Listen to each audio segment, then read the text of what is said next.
Olá pessoal, tudo bem? Estamos aqui em mais uma edição do podcast TJ, Tributo Junto, e hoje, para falarmos de mais um tema tão importante no cenário econômico e tributário no Brasil, temos a presença ilustre do Luiz Hermeto, coordenador jurídico do Grupo AG Capital, já está aqui na segunda edição conosco, e estreando aqui no nosso podcast, Douglas Fará, diretor de operações do Grupo AG Capital. Obrigado, pessoal, pela participação de todos vocês. Para conversarmos um pouquinho mais e também trazer o conhecimento prático e talvez um pouquinho mais claro de temas complexos que envolvem a legislação tributária brasileira. E, enfim, fica à vontade de passar um pouco mais do seu overview profissional para os nossos ouvintes e falar um pouco mais da sua área de atuação no grupo.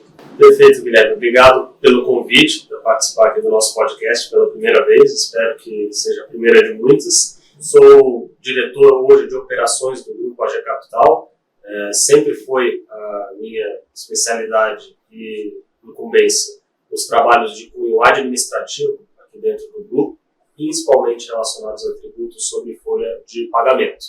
Então eu participei já há muitos anos, desde 2013, da evolução dos tributos nessa última década, principalmente implementação do social, as grandes discussões e trânsitos em julgados que aconteceram nos últimos anos. Então, realmente, esse assunto me impacta bastante como diretor de operações e gostaria de aqui passar para vocês a minha perspectiva de um cunho mais prático também de como esse novo cenário vai afetar as decisões empresariais e os negócios do nosso país. Excelente. Pessoal, fazendo uma breve introdução, recentemente o STF, que é o Supremo Tribunal Federal, ele proferiu uma decisão muito importante sobre o trânsito em julgado. Como eu havia mencionado, é um tema quente no mercado e, de fato, agora o ano começou, né? Pós-carnaval, decisões importantes aí saindo pelos órgãos superiores e o contribuinte, o empresário, precisa estar muito atento a isso. E hoje a gente vai falar sobre essa questão que envolve o trânsito em julgado. Mas antes de falar um pouco da decisão, vamos passar um pouco para os nossos ouvintes o conceito, né, de trânsito em julgado antes da decisão. Por que ele é importante para o sistema judicial brasileiro? Bom, posso começar aqui dando minha contribuição jurídica, né? O trânsito em julgado é uma primazia no direito, né? Todo mundo que fez faculdade de direito e está estudando direito constitucional principalmente, o trânsito em julgado é sagrado. Ele está lá no artigo 5º, inciso 36, salvo engano, mas ele é uma das cláusulas pétreas da Constituição, né? E uma coisa que você espera quando você tem um trânsito em julgado de um processo é você ter segurança que aquela decisão nunca vai ser afetada. E no direito tem uma frase ótima que todo mundo fala: o processo faz lei entre as partes. E ele faz lei a partir do momento em que há uma decisão final e irrecorrível.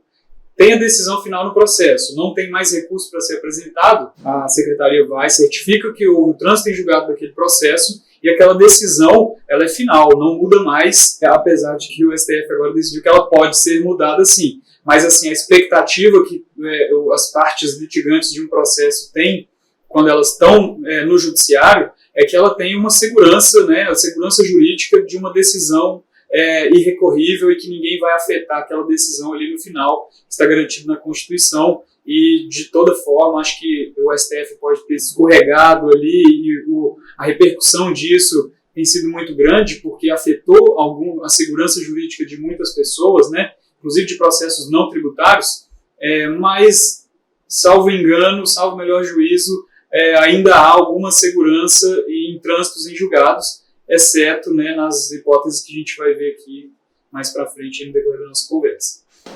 Acho que em termos bastante práticos, né, e sistêmicos, difícil você justificar uma decisão que enfraquece a confiança do contribuinte em executar o trânsito em julgado. Esse é um processo muito caro, muito moroso, passar por todo o processo até chegar ao trânsito em julgado, e acho que a grande crítica e o grande incômodo que a gente tem como contribuintes, como empresários, e também como pensadores até de políticas públicas.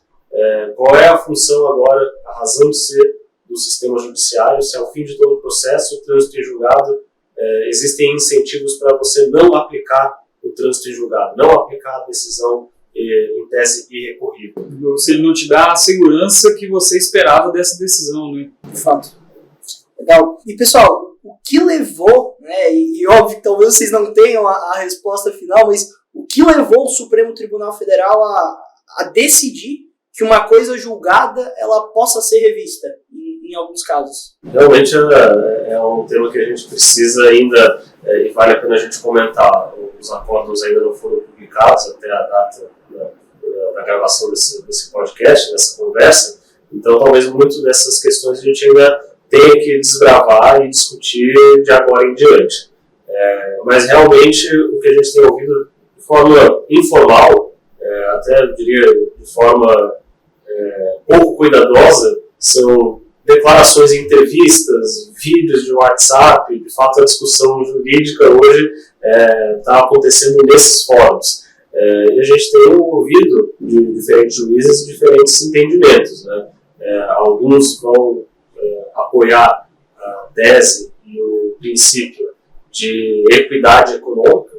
Esse caso específico que trouxe essa discussão à tona trata especificamente da CSLL, de alguns contribuintes que atuam no setor de varejo, de supermercados. É um setor que trabalha com margens muitíssimo apertadas. Você imagina qual é a vantagem competitiva que esses contribuintes têm sobre a concorrência, atuando sem o pagamento da CSLL. Isso é um argumento coerente, ao menos a gente pode dizer isso, de que realmente existia uma inequidade concorrencial nesse setor por conta desse trânsito em julgado específico, e muitos dos argumentos vão nesse sentido, de que a segurança jurídica também deve englobar a segurança concorrencial. Esse é um caminho de entendimento.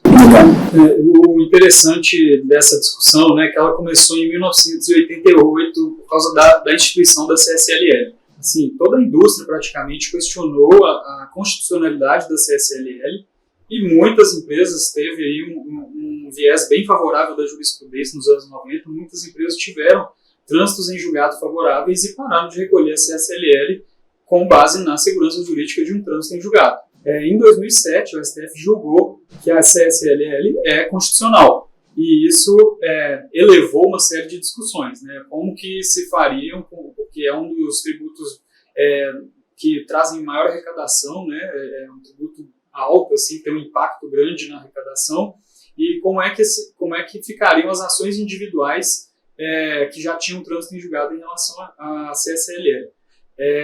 Muitas empresas, e aí a gente está vendo até na B3 discussões, né? Não estavam nem provisionando os valores desde 2007 para uma eventual reversão, mas a Receita Federal já estava autuando quem não recolhia CSLL, mesmo que tivesse um trânsito em julgado favorável. Basicamente, assim, o que eu entendi das discussões, dos vídeos que a gente vê aí, do próprio julgamento, o STF entende que a decisão do Supremo Tribunal Federal numa ação de controle concentrado de constitucionalidade, e aí nós estamos falando de obrigações, eles chamam de tratos sucessivos, talvez não seja muito simples de entender, mas quando a gente está falando de uma obrigação de trato sucessivo, é uma contribuição ou um imposto que o contribuinte tem que pagar todo mês. Ele não estava discutindo, nós não estamos falando de questões pontuais específicas que estavam sendo discutidas no processo. Discutir de uma maneira geral a incidência ou não de um tributo, uma obrigação de trato sucessivo. Todo mês você tem que pagar o imposto de renda, CSLL, as contribuições previdenciárias. Não especificamente ali uma ação, você fez a transmissão de um imóvel e para essa transmissão desse imóvel especificamente você entrou na justiça porque ele tinha uma determinada isenção. Sei lá, estou inventando aqui uma situação. Ali você estava discutindo a transferência de um imóvel especificamente que você comprou e não uma contribuição que você tem que pagar todos os meses. Então, quando a gente está falando de obrigações de trato sucessivo, uma ação que você estava discutindo a incidência mensal de algum tributo, e que houve um controle concentrado de constitucionalidade pelo STF depois, e aí vem ações diretas de inconstitucionalidade, entre outros tipos de recursos que podem chegar no STF para julgar esse tema, é que sim, formaria lei entre as partes. A decisão do STF, assim como o trânsito em julgado, a decisão do STF forma lei. Então, o STF entendeu que, quando ele julgou em 2007 que a CSLL é constitucional, ele criou, em tese, não uma lei com códigos e artigos específicos, mas ele legislou que os contribuintes devem pagar CSLL. E aí, vindo uma lei superveniente, não tem trânsito em julgado anterior, que poderia assegurar o contribuinte não recolher, contrariamente a uma decisão do STF depois. Entendi. Só um parênteses, né? O ACSLL é a contribuição social sobre o lucro líquido e é uma mudança muito importante, né? Porque as empresas deixam de contribuir. E qual que é o impacto dessa decisão agora, que traz, enfim, de uma certa forma, a necessidade dessa retroatividade, e me corrija se eu estiver errado, qual que é o impacto prático para as empresas dessa decisão da coisa em julgado? Acho que, em primeiro ponto, é importante que cada empresa analise o seu cenário, quais são as suas ações transitando em julgado, quais são as já transitadas em julgado, qual é o cenário que você tem em termos de tributos previdenciários, tributos não previdenciários e até mesmo tributos estaduais, municipais. A repercussão dessa decisão ela ainda está por ser vista. A gente precisa agora, como decisores e empresários, entender o cenário à nossa frente. A decisão, ela, a priori, aplica-se apenas a CSLL, tem um impacto bastante reduzido nesse sentido, mas reduzido eu digo porque são poucas as empresas que de fato tinham esse direito assegurado por trânsito em julgado, era uma minoria frente ao mercado, então o impacto real dessa decisão na primeira análise não é amplo, mas em termos práticos a gente está vendo uma mudança de entendimento que pode reverberar, principalmente em tribunais superiores, no que tange a outros tributos. Então é importante que se tenha isso mapeado, de fato calculado e muitas vezes até provisionado para que realmente, se realmente esse for a direção da jurisprudência de agora em diante, as empresas pelo menos estejam mais cientes do que pode acontecer. O fato é que, em termos práticos, uma decisão de trânsito em julgado com um CNPJ específico, com um contribuinte específico, ele sofreu um baque e os contribuintes vão naturalmente olhar para o trânsito em julgado agora com mais receio. E esse vai ser o grande impacto, acho que até na economia do país. A aplicação efetiva de trânsitos em julgado, às vezes até reversão de procedimentos tributários que já são prática nas empresas, isso realmente vai mexer bastante com a estrutura do capital do país. Então, realmente é uma decisão que vai ter impactos indiretos e futuros difíceis até de calcular. Lembrando ainda que ainda está se discutindo a possibilidade de modulação de efeitos, né? E a possibilidade, o STJ tinha um entendimento muito favorável ao trânsito em julgado, digamos assim, e o artigo 927 do CPC prevê a possibilidade, ou dizem que até a necessidade, em determinadas hipóteses, de modulação de efeitos, quando uma decisão do STF contraria um julgado anterior de um repetitivo ou de repercussão geral. Então, existe uma expectativa alta de que haja modulação de efeitos, e aí os contribuintes que têm que ficar ligados agora no seguinte: se ele tem auto de infração, mesmo que anterior aos últimos 5 anos, aí descartando, vamos supor que não haja a modulação de efeitos, se ele tem alguma ação, algum auto de infração, que a Receita tenha vindo cobrá-lo do tributo posteriormente ao trânsito em julgado que ele tenha se pautado, né? Esse auto de infração segurou a prescrição, desde quando, no caso da CSLL, desde 2007 a Receita já está emitindo autos de infração para assegurar ali, no mínimo, a interrupção da prescrição. Então, esses contribuintes que têm auto de infração, eles estão numa situação mais delicada, porque não são só os últimos 5 anos que abriu a possibilidade da Receita cobrar, mas sim um período aí de pelo menos 12 a 15 anos em relação à CSLL. Em relação a outros tributos, e aí aqui no Previdenciário mesmo a gente tem os exemplos do terço de férias, que ainda não teve modulação também, do salário maternidade que foi favorável ao contribuinte. Mesma situação, né? Se a questão do terço, se tem algum auto de infração, algum processo administrativo discutindo, a prescrição não é só dos últimos 5 anos. Então a Receita pode vir cobrando ou não, vamos depender ainda da modulação de efeitos. É muito importante, aí, como o Douglas disse, cada empresa olhar o seu cenário. Qual tributo que eu estou dizendo? Eu tenho o trânsito em julgado individual, se houve uma repercussão geral posterior em controle concentrado de constitucionalidade, e se esse controle concentrado de constitucionalidade é desfavorável ao meu trânsito em julgado. Partindo desse pressuposto, se você tem auto de infração ou não, aí vai definir o prazo, né, que você pode ser cobrado ou não. Não tendo auto de infração, nesse momento, a priori, né, retroage aos últimos 5 anos. Tem expectativa ainda de modulação de efeitos, com base no 927 do CPC, ou até mesmo, dependendo dos autos de infração, aí, a empresa calcular algum outro prazo, um outro impacto. Entendi. E essa decisão, o Douglas comentou que ela se refere à CSLL. Não abre um precedente para tratar de todos os outros tributos? Sim, até porque esse é o maior medo da comunidade jurídica, né?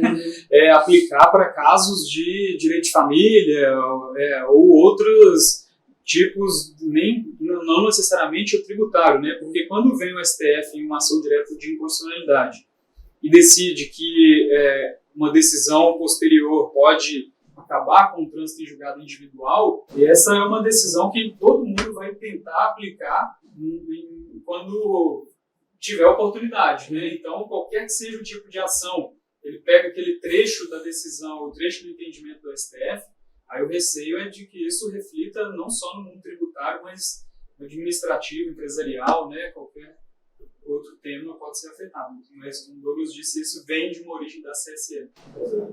Mesmo assim, Luiz, eu acho que vale a pena a gente também esclarecer alguns pontos que podem acalmar o contribuinte.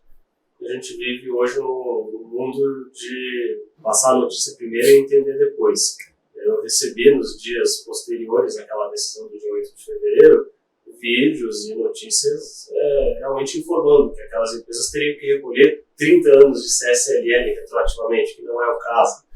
Mas esse tipo de notícia reverbera dessa forma porque é difícil entender os impactos, é difícil entender até a linha do tempo. Então acho que é saudável a gente até fazer um exercício de se colocar no lugar dessas empresas que tiveram, nos anos 90, trânsito em julgado, e em 2007 se depararam com essa decisão contrária. Né? Então, ponto importante, né? Isso não é uma novidade para essas empresas, eles não acordaram em fevereiro e descobriram que tinha essa discussão. Já era algo que desde 2007 estava pautado, e o que se discutiu de 2007 até 2023 foi o impacto específico dessa decisão, que tornou sedimentado que é constitucional a cobrança da CSLL. Qual seria o impacto dessa decisão especificamente nesse público que tinha o trânsito julgado anterior?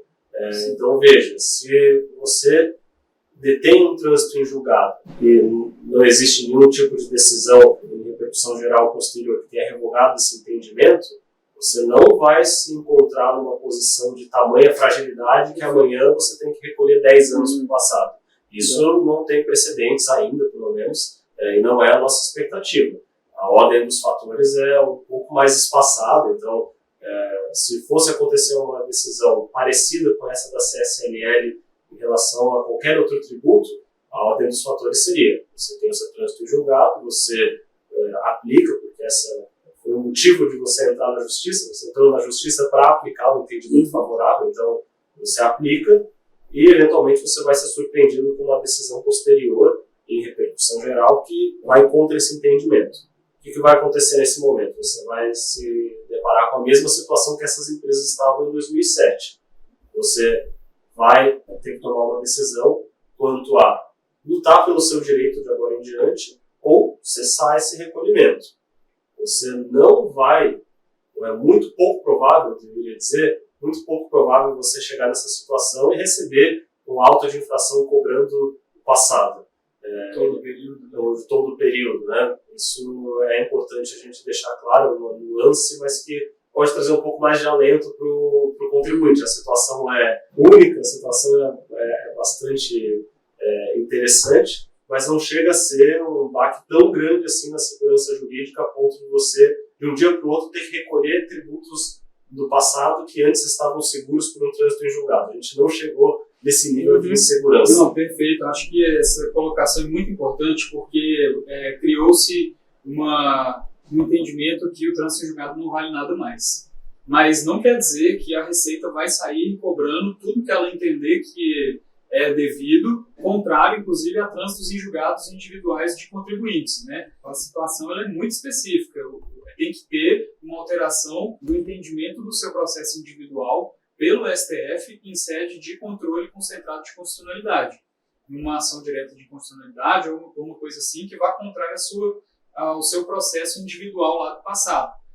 Então, a Receita, imagino, a Receita costuma nos surpreender, mas a Receita não vai indeferir direitos de contribuintes que têm trânsitos em julgados individuais somente com base no entendimento dela. Uhum.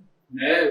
E aí um importante nesse momento, e que é inclusive o que a gente zela aqui, está sempre atento à atualidade, né? Às decisões atuais, às repetições gerais que o STF está julgando, porque, eventualmente, se uma decisão do STF impactar no seu procedimento fiscal dentro da empresa, e seu procedimento estiver baseado num trânsito em julgado individual, aí sim você vai ter que bolar esse plano de ação. Uhum. O que eu faço? Tenho auto de infração? Não tenho? Dificilmente vai ter, porque a Receita não vai sair emitindo autos de infração com base no entendimento que se a empresa já tinha um trânsito de julgado favorável, né? Se o STF não veio depois mudando de entendimento, dificilmente a Receita vai sair autuando assim, sem muito critério. Então a gente ainda continua confiando que trânsitos em julgados individuais, exceto, né, quando vier uma repetição geral posterior, eles continuam dando segurança para o contribuinte se basear. Esse é o motivo que ele foi até a justiça buscar o reconhecimento do seu direito, né? Tomadas as devidas proporções e cautelas, não podemos desconsiderar a força de um processo individual, né?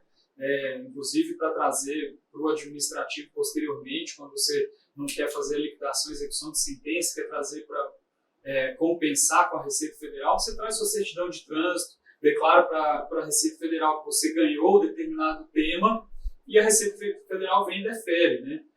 Acredito que é um procedimento que vai continuar sendo seguro e que o contribuinte tem que ficar atento somente aí aos julgamentos com repercussão geral. Via de regra, a maior parte das decisões individuais já estão seguindo uma linha do entendimento do STF, né? Quando vier aí uma repercussão geral posterior, tem que ficar atento, porque se afetar um procedimento interno, por cautela, já é bom alterar o procedimento para não gerar um passivo mais para frente. E aí, os efeitos passados, vai ter que ver caso a caso, como o Douglas disse, depende muito de já existir ou não a infração, de já ter prescrito determinado período, né? Essas questões têm que ser observadas. O tema é tão quente que a gente já até conseguiu entrar na minha próxima pergunta, que seria entender um pouquinho mais como fica o ambiente jurídico, né, a segurança jurídica para as empresas, e entendemos que agora, pelo menos para mim, eu imagino que para os ouvintes também tem uma clareza bem maior, e o Luiz comentou sobre a questão também do âmbito administrativo, enfim, de compensações. Eu queria entender um pouco a gente falou um pouco dos órgãos superiores e que tratam de diversas questões jurídicas. Qual que é o papel dos tribunais administrativos em análise de questões tributárias? Enfim, se existe alguma relação entre esses âmbitos, qual que é o impacto do âmbito administrativo em uma eventual decisão do contribuinte em seguir por esse caminho? A princípio, a alteração do processo administrativo é zero. Por que eu digo isso? Quando a gente está tratando de um processo administrativo, é basicamente um lançamento por parte do contribuinte.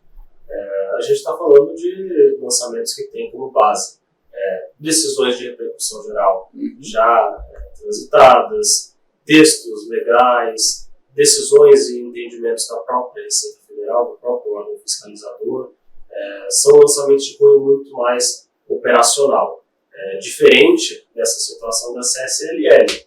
É uma discussão judicial em que há um nível de incerteza tão grande que o contribuinte não quer fazer o lançamento por conta própria. Ele prefere pedir um deferimento da justiça para que a justiça analise um tema que, por qualquer motivo, não está claro o suficiente.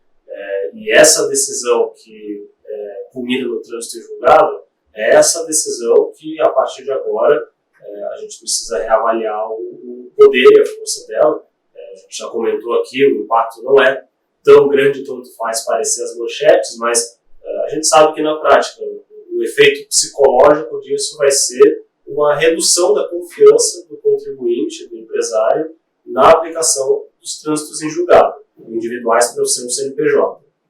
Esse tipo de situação não guarda qualquer relação com o lançamento de cunho administrativo feito com base em decisões de âmbito geral, de jurisprudências, e não em decisões específicas para o seu CNPJ. Então, o papel do Tribunal Administrativo permanece o mesmo. É uma forma legítima de fazer um lançamento da forma que o contribuinte entende como correto, baseado na legislação vigente, em complemento a qualquer tipo de lançamento que entenda que é mais adequado buscar o entendimento da justiça via processo judicial. E tem um ponto que é importante no processo administrativo, né? O Douglas, quando ele fala em compensações em lançamento direto, ele está tratando do processo administrativo por iniciativa do contribuinte. Você quer questionar a incidência de um tributo, você vai, operacionaliza uma compensação de um tributo que você recolheu maior. Você está dando ali, digamos, o pontapé inicial do processo administrativo por iniciativa do contribuinte. E há também o processo administrativo por iniciativa da Receita. Ela vem, te fiscaliza, glosa determinado recolhimento que você fez, emite autos de infração. Aí quem está dando o pontapé inicial é a própria Receita Federal. Quando a iniciativa vem do contribuinte, ele necessariamente está pautado em algum desses pilares que o Douglas expôs, né? Já teve uma repercussão geral do STF e o tema foi julgado favorável ao contribuinte. A empresa não precisa novamente entrar na justiça para ter um processo individual reconhecendo aquele direito. Já existe uma repercussão geral do STF, uma probabilidade de êxito enorme numa ação judicial, não faz muito sentido ele entrar com o processo judicial. Ele faz a compensação já com base numa repercussão geral. Esse processo administrativo, dificilmente ele vai ser afetado por esse entendimento novo, né? Primeiro que ele não está indo com base num trânsito em julgado individual, né? Ele está indo já com base no entendimento do STF com efeitos gerais. O STF mudar a própria repercussão geral que ele julgou do ponto de vista tributário é raríssimo, assim, não me vem à cabeça nenhuma situação ainda muito clara. Então, dificilmente, se você já está pautado no entendimento com repercussão geral do STF, você vai ter o seu processo afetado. Da mesma forma, do lado de lá também, a Receita Federal costuma adotar procedimentos com base em julgamentos de recurso repetitivo, repercussões gerais, ou interpretações próprias da legislação. Aí é uma situação completamente diferente, né? O contribuinte interpreta a legislação de uma forma, a Receita de outra. Por quem quer que venha a iniciativa do pontapé inicial do processo administrativo, nenhum dos dois está baseado em um trânsito em julgado e nenhum dos dois está baseado em um julgamento de repercussão geral. Uma situação totalmente aleatória ao caso que a gente está analisando, né, e que, como não há um trânsito em julgado ou não há uma repercussão geral sobre o tema, é só um processo administrativo em geral que o contribuinte deu início, ou a Receita Federal deu início, mas que não tem ali muita relação com um trânsito em julgado ou com uma repercussão geral. Legal. E se nós fôssemos listar prós e contras dessa decisão do STF? Espelhar o entendimento que a gente tem ouvido das pessoas que argumentam a favor dessa decisão. É uma decisão que flexibiliza a coisa julgada com um fim supostamente nobre de trazer equidade concorrencial e econômica para o nosso país. É um ponto que, em tese, é um ponto favorável, apesar de que fica a cargo desses tribunais superiores decidir o que é ou não é uma vantagem indevida em termos de competição. Sempre já existem outros órgãos adequados para esse tipo de avaliação. Mas é uma ferramenta a mais para que a gente possa, eventualmente, corrigir questões que realmente podem estar impactando de forma indevida o consumidor final. Então esse pode ser um ponto positivo que a gente tira dessa flexibilização da coisa julgada. Legal. Se eu falar algum pró aqui, corrija da OAB, caçar a minha carteirinha. Mas existem prós, no meu ponto de vista, em relação a empresas que tiveram trânsitos em julgado desfavoráveis.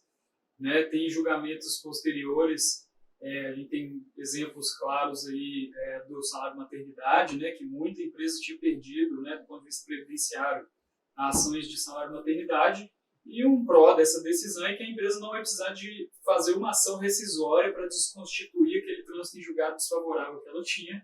Ela simplesmente pode alterar os procedimentos, recuperar o que ela recolheu ao maior, desde o julgamento do STF. Tem o caso do ISSS na base do PIS/COFINS, que está aí seguindo a tese do século, vai ser julgado também com repercussão geral. Muita empresa tem trânsito em julgado desfavorável, dentre inúmeros outros, aí de IPI também tem vários tributos que estão indo para... A pauta tributária do STF está grande e vai ter muito julgamento com repercussão geral, e contribuinte que tinha trânsito em julgado desfavorável também vai se beneficiar, né, de não ter que fazer uma ação rescisória para recuperar valores indevidamente recolhidos ou para alterar procedimentos fiscais e não recolher mais determinados tributos. O pró que eu diria seria só esse. Do ponto de vista processual, é bem triste, porque a gente tem a primazia da coisa julgada, né? A gente desconsiderar uma decisão do judicial é lamentável.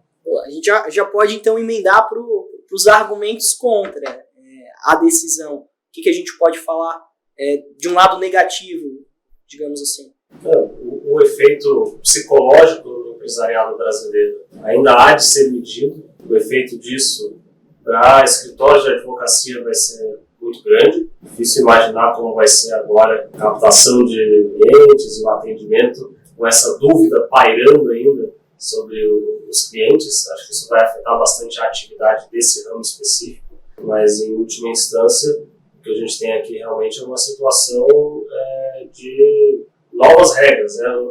A gente não precisa chamar de insegurança jurídica, né? São novas regras que se colocaram aqui à nossa frente, e a partir de agora a gente está tentando entender quais são elas. O grande contra dessa decisão é não ser claro o suficiente quanto aos impactos de agora em diante. Qual é a regra de agora em diante? Estamos falando aqui há 30 minutos tentando entender esse ponto e não existe resposta nesse momento. Não existe resposta. Então essa é a verdadeira insegurança jurídica. Mudança de entendimento, ela pode causar descompassos e até danos no curto prazo, mas as economias elas vão se adaptando a essas novas regras. O que a gente realmente tem muita preocupação é com a insegurança de agora em diante.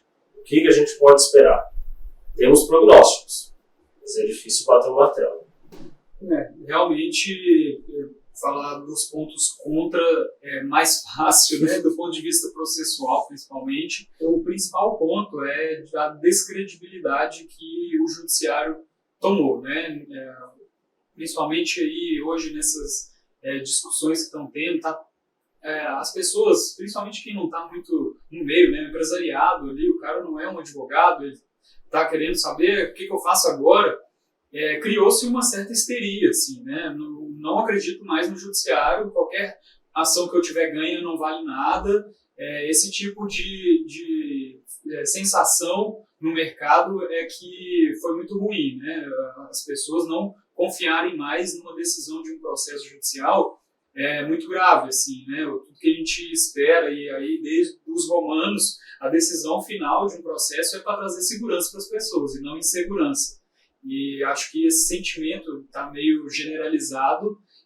Cabe a gente, como consultoria, aí, tentar, primeiro, estar sempre atualizado, né? Por mais que tenha aí uma certa flexibilização do trânsito em julgado, ele continua existindo e continua tendo a sua força. E aí tem que estar sempre atualizado aos julgamentos do STF. Se você comer mosca ali, perder alguma alteração substancial de entendimento, aí sim você vai estar correndo um risco grande de ter um impacto financeiro alto, e isso é o que qualquer empresário não quer. Mas seria esse aí a descredibilidade, que eu acho que é o contra mais pesado, assim, que com certeza pesou muito nos escritórios de advocacia, pesou muito na comunidade jurídica como um todo, né? Porque, inclusive, nas universidades o pessoal deve estar com dificuldade de ensinar agora o trânsito em julgado. Mas é isso, né? Agora, bola para frente, o STF julgou e a gente tem que estar atento ao que ele vai continuar julgando, porque ele vai ter um impacto grande em quem já possui alguma ação judicial sobre esse tema. No geral, tem que ter muita calma, muita tranquilidade, que ainda continua existindo ali o trânsito em julgado, e as ações judiciais também são necessárias para gerenciar conflitos da sociedade, então, de certa forma, elas vão continuar existindo e tem que ter algum ponto final nisso. Só tomar cuidado ali quando o STF puder alterar esse entendimento, estar sempre atento e alterando os procedimentos de acordo com o entendimento atual. Legal. Pessoal, para finalizar, fazendo aqui uma última pergunta, como que a revisão da coisa em julgada, ela se relaciona com outros temas extremamente pertinentes no sistema judiciário brasileiro, como, por exemplo, a aprovação do Código de Processos Civil e a reforma tributária, que é tão falada, né, no Congresso Nacional. Como a gente fala de legislação, nós estamos falando de uma situação análoga a essa decisão de flexibilização da coisa julgada. A legislação ela tem um papel diferente, ela tem uma aplicação diferente. Como o Luiz já tinha comentado, ele é um texto que pode muitas vezes ser interpretado de formas diferentes, se ele não for devidamente claro. Isso vai levar a discussões muito frequentemente na via administrativa. Então, a princípio, essa decisão recente, agora de 8 de fevereiro, não deveria afetar as discussões relativas à reforma tributária, por exemplo. Elas são, de certa forma, superiores a essa discussão. Então, pelo menos nesse ponto, a gente pode ficar bastante tranquilo, né? O texto legal, ele também é um dos pontos que permanece inalterado, assim como o processo administrativo. E é saudável que a gente tenha essa divisão, né? Para que um ponto não afete o outro e, no todo, uma segurança jurídica ainda se permaneça bastante forte. Vem uma reforma tributária que eles prometem que seja bastante impactante, né, assim, simplificadora de procedimentos e tudo. Provavelmente o impacto vai vir depois, quando os contribuintes começarem a questionar a constitucionalidade tributária dos nossos tributos, e chegar ao STF, alterar, ter decisões individuais, o STF julgar depois. Acho que a maior probabilidade de ter um impacto é daqui a alguns anos, quando a reforma já tiver sido implementada e os contribuintes já estiverem questionando a constitucionalidade de vários dispositivos, como já estão agora, antes mesmo do projeto ser efetivamente consolidado, né? Mas não vejo agora no processo legislativo um impacto grande, talvez aí de incorporar algumas decisões com repercussão geral do STF já na legislação que vai ser criada, né? Seria alguma ideia, sim, mas do ponto de vista prático, acho que vai vir mais para frente, porque vem uma reforma grande, vão existir questionamentos, né? Normalmente acontecem no judiciário, em processos administrativos, as discussões acontecem, e quando tiver um trânsito em julgado, e isso se tornando volumoso, cria necessidade de uma repercussão geral. Espero que a repercussão geral siga aí, a tendência das jurisprudências individuais e, pelo menos, impacte no menor número de contribuintes quando o STF tomar alguma decisão, né?